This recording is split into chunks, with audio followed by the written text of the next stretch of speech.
And joining me now, Washington State head coach David Riley. And David, the Maui Invitational, incredible history, arguably one of the best, if not the best, non-conference, 3-day, three-game tournament historically. Washington State a part of it. And it's a great opportunity to get quality wins on a neutral court, especially if you can get that first one.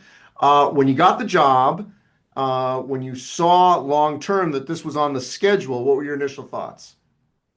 This is something that we were able to put together last year, and it was just a huge opportunity, something that I've grown up my whole life watching. I mean, I remember trying to skip class or figure out how to get a TV on in some way or another, watching this during the Thanksgiving time.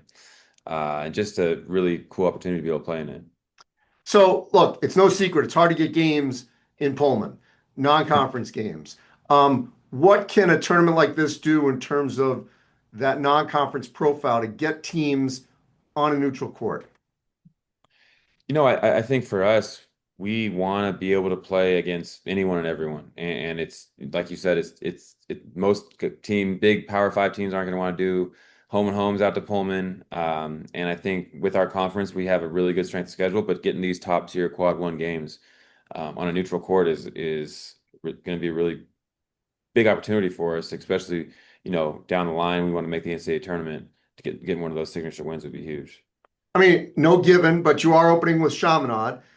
So that's sort of like get that one out of the way if you can, because then you know you're guaranteed in game two and likely game three, a power team. In these tournaments, that first game is critical because everyone comes out a little tight, but it really can change the direction of the rest of the tournament. And I remember last year, even game three, when you're not playing for the title, Tom Izzo said, like, when they beat North Carolina on that third day, that ended up being one of their best wins and sort of catapulted them and the rest of the non-conference into the Big Ten. So even on day three, even if you're not playing for the title, those games matter. What do you think of that?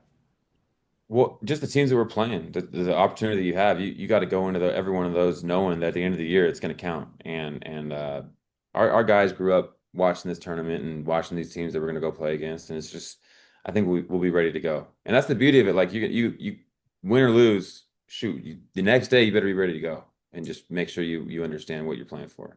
Yeah, the only thing that it sort of mirrors is the conference tournament, because at least in the NCAA tournament or NIT or whatever, you get a day off. But the conference tournament's where it's boom, boom, boom, one after the other. We got a year till you go back to the Pac-12. You're still in the WCC. Where do you think things are with this program in this sort of transitional period, Pac-12, WCC back to Pac-12? It's for me it's unique, right? Like I got to Washington State our first year in the WCC. We're 2 years here, so last year was super new for me personally, and then in 2 years we're going into one of the best basketball conferences in the country. You go look at some of I think it's everyone but Fresno State's gone to the NCAA tournament in the last 2 or 3 years. So it's going to be a really fun conference. There's going to be big games every night. And shoot, this is kind of the build up to that is going to this Maui Invitational and being able to play against teams like that 3 nights in a row. What's been your sort of roster build philosophy? Whether it's freshmen, transfers, international. Usually, Washington State, they've had to do a little bit of everything. What's yours? We've gone young and international. I think that's something that we've always tried to find the kind of undervalued guys, and I think that's what you have to do. 4 or 5 years ago, when transfer had to sit, they were the undervalued guys because people didn't want to have to wait a year. That's changed now. I think freshmen are a little bit undervalued, and internationals, as always, are just tough to recruit, and really, if you got to dig in and do your homework on those guys. So I think that's where we've gone. We got a really skilled, smart team. I think we got like 8 internationals this year, so um, it'll be an interesting mix. Well, if that's the case, um, those players are usually used to being away from home.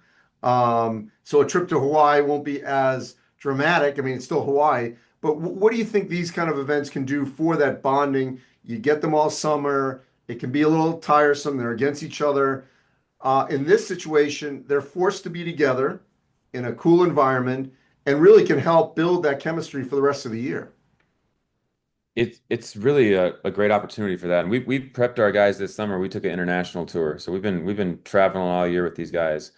And I think the beauty of the Maui Invitational is like you're not in this giant arena with these crazy nice locker rooms or anything. It's like you show up, you put your shoes on and you go play. And it's all about being able to compete and not about the bells and whistles. And I think our guys got to experience that a little bit in Europe when they were traveling to games on buses and just different unique experiences where they're out of their comfort zone. But now, hey, the lights are on.